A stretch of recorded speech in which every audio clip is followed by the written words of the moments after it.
The word righteous and word righteousness, it evokes many interpretations and associations. Some see it as a very technical thing of you follow the commandments, you're a righteous man.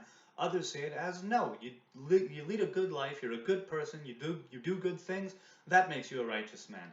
Both of them are correct. One is more technical than the other, sure, but both of them are essentially correct. You can also think you're a righteous man and be a horrible man. It's very subjective, I suppose, to a degree. Right now, what I want to talk about are two types of archetypal righteousness, if you will. The righteousness which is Noah, and the righteousness which is Abram, or Abraham. So I'll read from the book of Noah, the first verse. These are the generations of Noah. Noah was a just man and perfect in his generations, and Noah walked with God. That's how the Torah portion of Noah begins. He's just, he's perfect, he walks. Abram, later on, in this week's Torah portion, next week? No, this week's. The Lord appeared to Abram and said unto him, I am the Almighty God, walk before me and be thou perfect. So two types of righteousness. They were both called just. They both walked.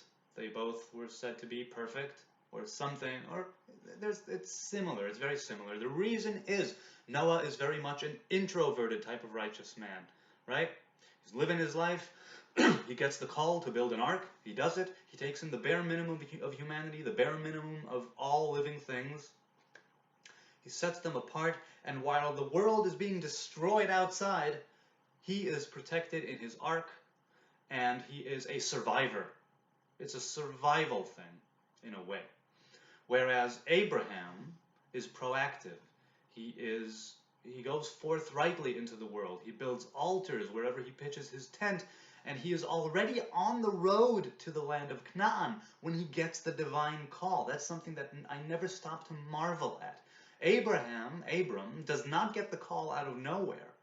He gets the call to proceed to a land which God will show him when he's already on the way. They left Ul Kasdim, where his kin were, and where he was with his father before he died. They start going towards Canaan. He was already kind of moving towards there, and then he got the call. Also, it says that God appeared. He didn't just speak, he appeared, and an apparition is a whole other thing. It's a different sort of perception. And these are the two types of righteousness which are spoken of in this week's and last week's Torah portion. They are both equal, although our sages in the oral traditions teach us that maybe they weren't so equal. But for all intents and purposes, righteousness is a good thing when it comes from a positive place. And be you a righteous man, an introverted Noah, or an extroverted Abraham, or both at different points of your life, being a righteous man and walking with God is an amazing thing. And it's something definitely worth looking into and pondering and wondering about.